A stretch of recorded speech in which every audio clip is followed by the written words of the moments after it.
This is the true face of corruption in Victoria. You're hearing about the 15 billion and whatnot. This is the true extent of the corruption in Victoria. My name's Michael Califf. I was asked to be a witness against a prison officer, a GEO employed prison officer by the name of Devon Woodbourne about 2017, and that dragged me into the true extent of corruption that exists, that persists in Victoria, Australia. Now, aside the fact when I rented my new premises, I was signed into the premises by a person who clearly oozed anti-corruption member, oozed government employee. Aside that, now we live in a place where I am heavily monitored.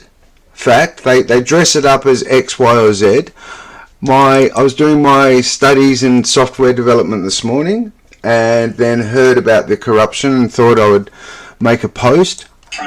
So I started making this. Winning journalist, and we saw him on 60 Minutes as well. It's the biggest story in Victoria this year in recent years. Leaders of police task forces. Whoops. But I don't ask those sources to get the witness box. Which led to this. I'm assisting them as best I can. No doubt. But here's a big difference. I can get a confidential source who will give me the evidence of, say, payments to Mick Gatto, which we've got. We get utterly exposed more than a dozen subcontractors on the big bill paying Mick Gatto because of these confidential sources. But I live in a place asked and they say, well, what's going to happen when my house is burnt down? Well, how would they know? Mick Gatto's going to do that. But just generally speaking, how would you know? What? You haven't got a good witness protection program? No, because we can't trust it. We can't trust the people we're supposed to trust. So as soon as I, not before, and it's happened a number of times, as soon as I started making that post about corruption in Victoria, I then had weird internet connection problems. Weird and throttling. There's no way we're going to let you get the truth out, you dog, Michael Califf. Literally, whether you want to believe that or not, I've got the hacked phone, the two hacked phones, both throttled to within an inch of their life. They're not allowing it to upload.